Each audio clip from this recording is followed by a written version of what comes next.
तर नमस्कार मित्रांनो. आपण बऱ्याचदा बघतो की आजकालची जी लाईफ आहे, आजकालचं जे जीवन आहे, ते पूर्ण डिजिटल झालंय.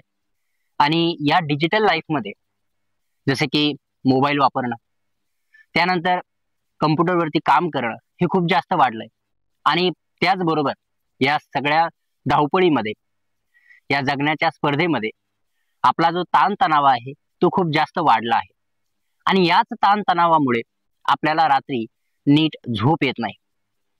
ज्या झोपेसाठी, ज्या आरामासाठी, ज्या समाधानासाठी आपण धावपळ करत असतो, तेच समाधान रात्री आपण बेडवर जेव्हा जातो त्यावेळेस मिळत नाही. आणि ही झोप खूप महत्वाची असते. आणि चांगली झोप लागण्यासाठी आपण काही काही प्रयोग करत असतो. चांगलं म्युझिक ऐकत असतो, पुस्तक वाचत असतो. पण बऱ्याचदा असं होतं, हे सगळं करून सुद्धा आपल्याला झोप शांत लागत नाही. आणि त्याच कारणामुळे आजचा व्हिडिओ जो आहे त्याच अनुषंगाने बनवलेला आहे की आज आपण काही आसनं सांगणार आहोत. जी 5 आसनं आहेत, जी तुमच्यासाठी खूप उपयोगी ठरणार आहेत आणि तुम्हाला चांगली झोप लागण्यासाठी या ठिकाणी मदत करणार आहे. तर मंडळींनो, व्हिडिओ शेवटपर्यंत पहा, कारण अर्धवट ज्ञान धोक्याचं असतं. तर चला व्हिडिओला सुरुवात करूया. तर या 5 आसनांमध्ये आपल्याला पहिलं जे आसन आहे ते आसन आहे बालासन, किंवा त्याला आपण चाइल्ड पोज असे म्हणतो. तर बालासन मध्ये जाण्यासाठी सगळ्यात अगोदर आपल्याला जे आहे वज्रासन मध्ये यावं लागतं. आता वज्रासन मध्ये येण्यासाठी तुम्ही डायरेक्ट वज्रासन मध्ये आला तरी चालेल, पण एक ज्यांना माहिती नाही वज्रासन म्हणजे काय, तर त्यांच्यासाठी जे आहे एक स्टेप बाय स्टेप आपण या ठिकाणी करून दाखवणार आहे. ठीक आहे. या ठिकाणी आपल्याला पाय समोर सरळ ठेवायचे, पाठ सरळ ठेवायची आणि त्यानंतर हळूच एक पाय फोल्ड करायचा आहे. आपली टाच जी आहे आपल्या हिपच्या बाजूला ठेवायची आणि त्यानंतर दुसरा पाय फोल्ड करायचा आहे आणि या ठिकाणी अशा पद्धतीने वज्रासन मध्ये बसायचं. हे झालं सुप्त वज्रासन. तुम्ही काय करू शकता, हे दोन्ही पायाचे अंगठे जे आहे या ठिकाणी बघू शकता. माझ्या पायाचे अंगठे जे आहे या ठिकाणी फोल्ड झालेले आहेत आणि आपले जे टाचा आहेत त्या यू आकाराच्या बनवत आहेत, जेणेकरून आपले हिप्स जे आहेत या ठिकाणी टाचांवरती न राहता या ठिकाणी गरज असेल तर की चूक आपली अशी होते की आपण टाचांवरती बसतो. आणि टाचांवरती बसल्यामुळे काय होतं की आपल्या अँकलमध्ये पेन व्हायला सुरुवात होते, कारण गाड्यामध्ये जे आहे पूर्ण आपल्या टाचांवरती येतं. तर ते न करता आपल्याला टाचा बाजूला करायच्या कशा, आणि आपण ते हिप जे आहे हिप दोन टाचांच्या मध्ये ठेवायचे. आणि अशा पद्धतीने बसल्यानंतर आपल्याला करायचं काय, पाठ सरळ ठेवायचे आणि अशा पद्धतीने हे जे आहे आसन हे म्हणजे वज्रासन. तर आता ह्या वज्रासन मध्ये जे आहे आपल्याला बसायचंय. आणि पुढचं जे आसन आहे, आणि हो, जर कोणाला ह्या वज्रासन मध्ये अजून काही डाऊट असेल तर स्पेशल व्हिडिओ आपण वज्रासनचा बनवलेला आहे, तो सुद्धा तुम्ही पाहू शकता. मी डिस्क्रिप्शन बॉक्स मध्ये त्याची लिंक देऊन टाकेल, तुम्ही बघून घ्या. आता यामध्ये वज्रासन मध्ये आल्यानंतर आपल्याला करायचंय चाइल्ड पोज, बालासन. ठीक आहे. बालासन साठी काय करायचंय, आपल्याला हळूहळू समोर जायचंय आणि हात समोर करायचे आणि खाली जायचंय. शक्य असेल अजून जास्त हात समोर करू शकत असाल तर पूर्ण हात जे आहे स्ट्रेच करायचे आणि या ठिकाणी आपल्याला रिलॅक्स राहायचंय. कोणत्याही प्रकारचं बर्डन किंवा स्ट्रेच किंवा जास्त मसल स्ट्रेच करायचा नाहीये, एकदम रिलॅक्स या ठिकाणी राहायचंय. श्वास घेत राहायचा, श्वास अजिबात थांबवायचा नाहीये.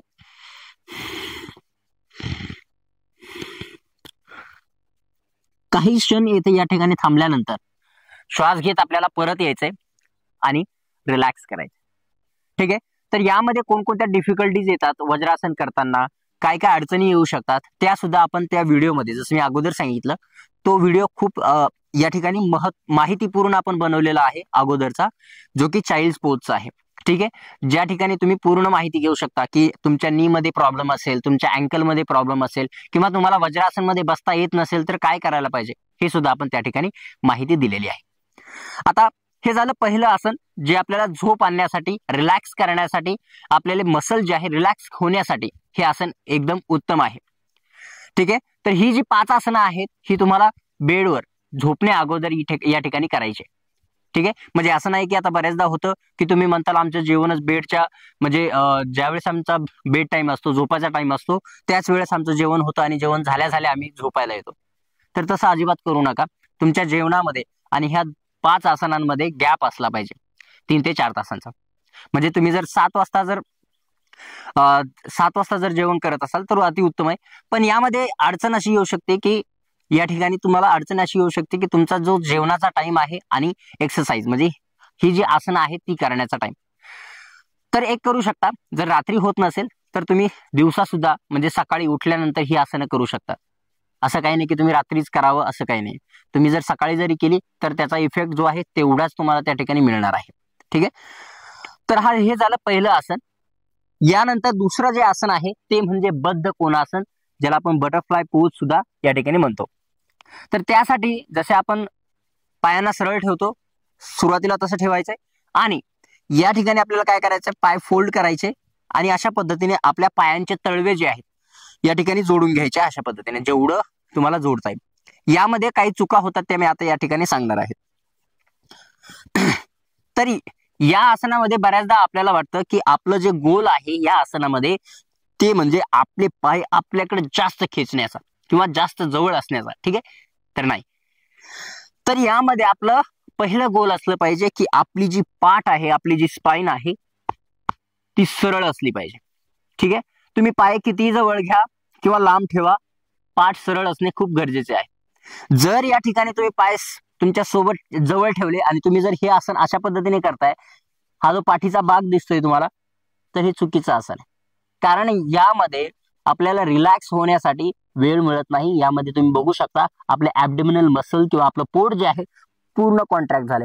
माझे शोल्डर ड्रॉप झाले, हे शोल्डर एंगेज आहेत, त्यानंतर मान एंगेज आहे, पाठ एंगेज आहे, या ठिकाणी रिलॅक्स फील होत नाहीये. तर त्या कंडिशन मध्ये आपल्याला हे लक्षात ठेवायचं की आपले पाय भलेही आपल्या जास्त क्लोज नसतील चालेल, काही हरकत नाही, पण प्रयत्न करायचा आहे की आपली पाठ जी आहे सरळ ठेवायची. ठीक आहे. या आसनामध्ये जर काही अडचण असेल तर तुम्ही आम्हाला कमेंट करू शकता. त्या अडचणीचं, त्या प्रॉब्लेमचं आपण सोल्युशन नक्की काढू. ठीक आहे. आता या ठिकाणी सरळ बसल्यानंतर तुम्ही बघू शकता पाठ एकदम सरळ आहे. आता बऱ्याचदा दुसरा एक या ठिकाणी प्रॉब्लेम असतो तो म्हणजे गुडघ्यांचा. बऱ्याचदा आपले गुडघे जे आहेत या ठिकाणी अशा पद्धतीने वरती असतात आणि बऱ्याचदा आता आपल्या योगा क्लासमध्ये बरेच आपले जे मेंबर आहेत ते आपल्याला विचारत असतात, सर मी हे जे पाय आहेत हे खाली कसे लोटू किंवा खाली कसे ठेवू. तर यामध्ये सिंपल एक लॉजिक आहे, ते म्हणजे आपलं हिप जॉईंट. तर जोपर्यंत आपलं हिप ओपनिंग होत नाहीये तोपर्यंत हे आसन जे आहे आपल्याला थोडंसं अवघड जाईल. ही या ठिकाणी तुमचे पाय आधार राहू शकतात, वरती राहू शकतात. ठीक आहे. त्यासाठी जास्त काही टेन्शन घेण्याची गरज नाही. किंवा एखाद्याला बऱ्याचदा मी बघतो की काही जण क्लासमध्ये जे आहे आपल्या जे योगाचा पार्टनर आहे किंवा आपल्या सोबतचा मित्र वगैरे आलेला आहे, मैत्रीण आलेली आहे आपल्यासोबत प्रॅक्टिस करण्यासाठी, तर तिला एक पाय इथे ठेवायला लावतात, दुसरा पाय इथे ठेवायला लावतात किंवा त्याला आणि उभं राहतात. तर अशी अजिबात करू नका. तुम्हाला इंजुरी होण्याचे चान्सेस खूप जास्त वाढतात त्यामध्ये. आणि या ठिकाणी जे आहे आपले मसल जे आहे खूप टाईट असतात. आपले जे हॅमस्ट्रिंग आहेत, जर या ठिकाणी जर आपलं एकदम वजन जर पडलं आणि अचानक जर मसल ब्रेक झाला, काही अजून जास्त मोठी इंजुरी झाली, तर तुम्हाला हे सुद्धा जेवढं करताय तेवढं सुद्धा करता येणार नाही. ठीक आहे. आता हे बाजूला ठेवूया, आसन समजून घेऊया. तर या ठिकाणी आपल्याला श्वास घ्यायचा, शोल्डर पाठीमागे करायचे आणि हळूहळू नीज जे आहेत, आपले गुडघे जे आहेत खाली लोटण्याचा प्रयत्न करायचा आहे. ठीक आहे. मी एकदम बेसिक पासून याच्यामुळे सांगतोय की तुम्हाला समजावं आणि कोणतीही चूक होऊ नये. ठीक आहे. हळूहळू नीजला खाली लोटायचंय, श्वास घ्यायचा आहे आणि ज्यावेळेस आपण श्वास सोडतो त्यावेळेस हळूहळू पुढे यायचंय, हळूहळू जेवढं आरामात येता येईल तेवढं. ठीक आहे.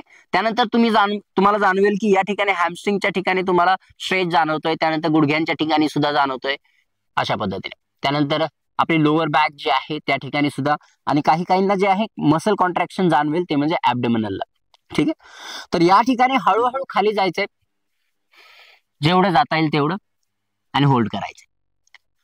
आता या ठिकाणी काय करायचं, आपल्याला जे पाय तळवे जे आहेत अशा पद्धतीने ओपन करायचे जेणेकरून तुम्ही आरामात खाली जाऊ शकता. कारण जेव्हा आपण असे तळवे ठेवतो ना, असे जातो ना, तर त्यावेळेस इथं जे आहे या ठिकाणी आपल्याला क्रॅम्प जाणवतील, म्हणजे टाईटनेस जाणवेल. आणि या ठिकाणी जे आहे हे पाय जे आहेत म्हणजे असे सरळ पूर्ण असतील तर नाही जमणार. तर आपल्याला तळवे जे आहेत ओपन करायचे, म्हणजे हा जो भाग आहे सरळ असा नाही पाहिजे, तर हा भाग असा पाहिजे, जेणेकरून ज्यावेळेस आपण असं करतो त्यावेळेस आपलं जे पाय आहे, पंजा जो आहे तो असा न राहता असा होईल आणि आपल्याला जास्त प्रेशर, वेट किंवा त्रास जो आहे त्या ठिकाणी जाणवणार नाही. ठीक आहे. आता या ठिकाणी आल्यानंतर इथे काही क्षण तुम्हाला थांबायचे, जर शक्य असेल तर हात समोर केले तरी चालेल, थोडे फ्लेक्झिबल असाल तुम्ही तर, आणि इथं होल्ड करायचं.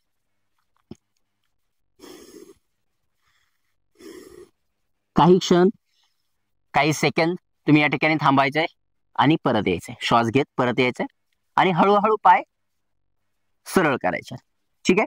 हे जे आसन आहे हे बॉडी रिलॅक्स करण्यासाठी, माइंड रिलॅक्स करण्यासाठी, झोप चांगली येण्यासाठी उत्तम आहेच, पण ज्या महिला आहेत महिलांसाठी खूप चांगलं आसन आहे आणि या आसनाचे फायदे अगणित आहेत.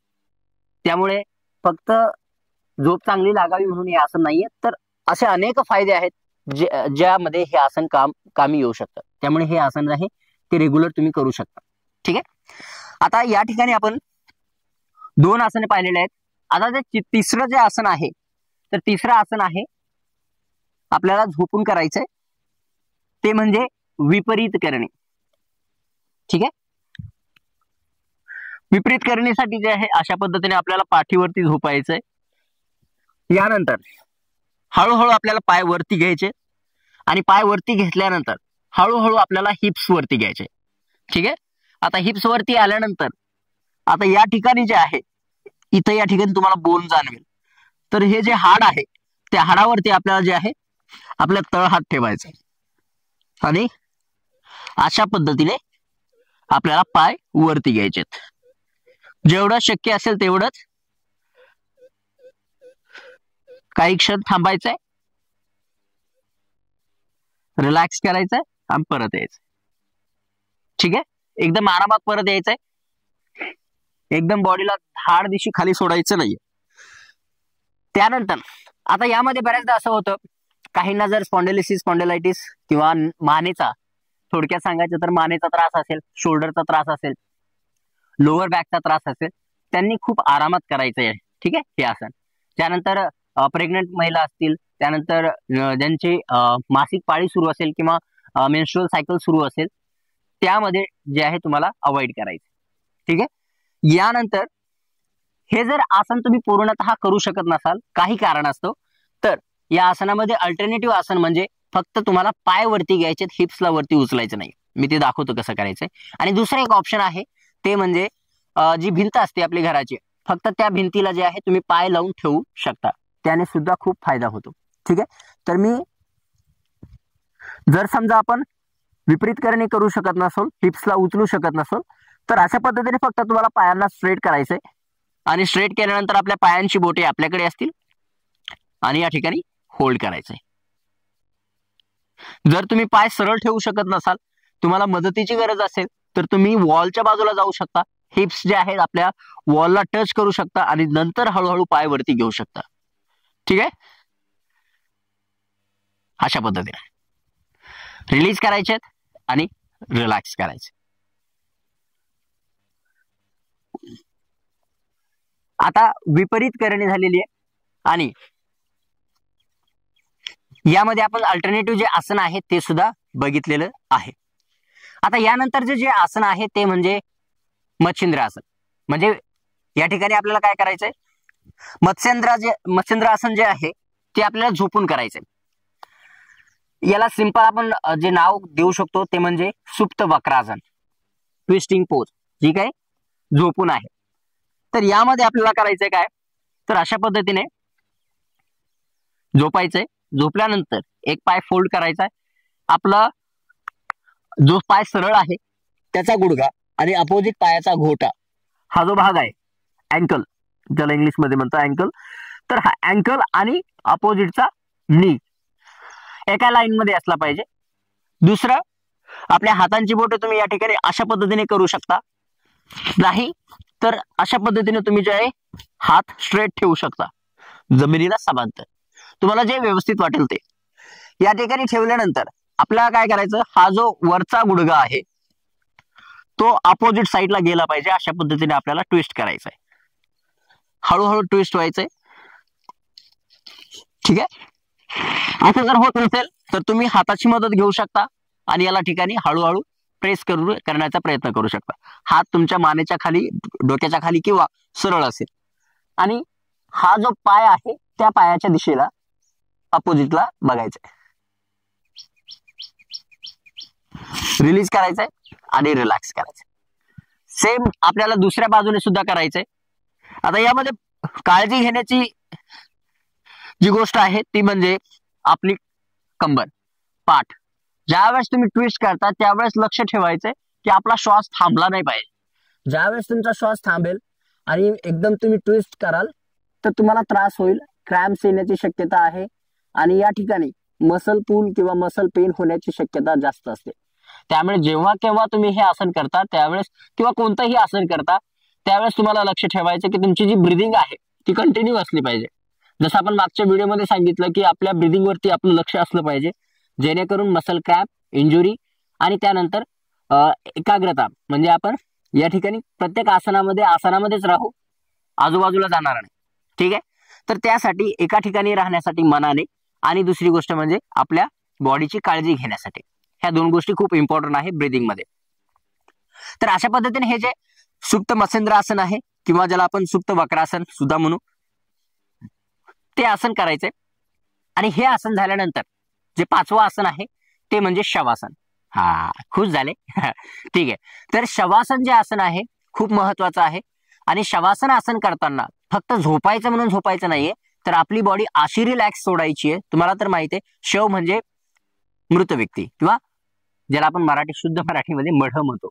तर त्या ठिकाणी आपल्याला बॉडी अशी मढ्यासारखी सोडायची, एकदम रिलॅक्स. ठीक आहे. पण यामध्ये आपल्याला जे फोकस आहे, आपलं जे लक्ष आहे ते आपल्या ब्रीदिंग वरती ठेवायचं. यामध्ये जर ब्रीदिंग वरती फोकस करू शकत नसाल तुम्ही तर आपल्या नेवल वरती, आपल्या पोटावरती लक्ष ठेवा. ते कशा पद्धतीने श्वास घेताना वरती जाते, श्वास सोडताना खाली येते किंवा कशा पद्धतीने त्याची मुवमेंट होते ते लक्ष द्यायचं. म्हणजे जेणेकरून तुम्ही मनाने कुठे दुसरीकडे जाऊ नये, याच ठिकाणी याच आसनमध्ये राहू शकाल आणि बॉडीला रिलॅक्स करू शकाल. ठीक आहे.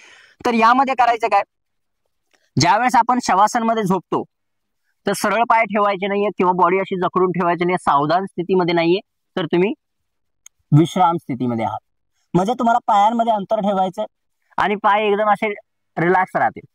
त्यानंतर पायांमध्ये अंतर आहे, त्यानंतर हातामध्ये अंतर आहे, हातांची तळवे वरच्या दिशेला आहेत पूर्ण आणि रिलॅक्स. कुठे जर डिस्कम्फर्ट असं वाटत असेल तुम्हाला तर ऍडजस्ट करायचं स्वतःला आणि रिलॅक्स करायचं.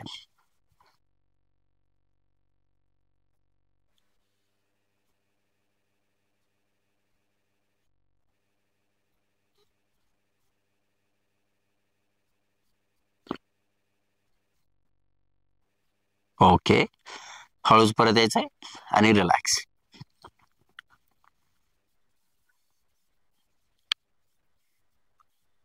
ठीक आहे. तर अशा पद्धतीने ही जी 5 आसनं आहेत, आपण सुरुवातीपासून आसनं जी बघितलेली आहेत, ती आसनं कशा पद्धतीने तुम्हाला फायदेशीर ठरू शकतात ते तुम्ही स्वतः अनुभवू शकता. फक्त तुम्हाला ही 5 आसनं रेग्युलर रोजच्या अभ्यासामध्ये, योग अभ्यासामध्ये तुम्हाला ही ठेवायची. जेव्हा तेव्हा तुम्ही ही आसनं करताल तेव्हा तेव्हा तुम्हाला रिलॅक्स फील झाल्याशिवाय राहणार नाही. ठीक आहे. आणि शवासनमध्ये कधी कधी झोप लागली तरी काही हरकत नाही, बॉडी रिलॅक्सच होईल. त्यामुळे जास्त टेन्शन घेण्याचं काहीच कारण नाही. फक्त बॉडीला रिलॅक्स ठेवण्याचा प्रयत्न करा. स्ट्रेस घेऊन शवासन करू नका, कारण ते स्ट्रेस रिलीज करण्यासाठी आहे. ओके. तर अशा पद्धतीने हे आसने आहेत, तुम्ही रेग्युलर बेसिसवरती करा. आणि 1 दिवस 2 दिवस केल्यानंतर हा फायदा जाणवत नसतो, तर तुम्हाला ते रेग्युलर करायचंय. ठीक आहे. आणि जर काही तुम्हाला अडचण असेल आसन करण्यामध्ये, कोणा काही प्रश्न असतील तर तुम्ही कमेंट करून विचारू शकता. तुमच्या प्रत्येक प्रश्नाचं उत्तर देण्याचं आम्ही प्रयत्न करू. तर आता भेटूया पुढच्या व्हिडिओमध्ये. तोपर्यंत धन्यवाद.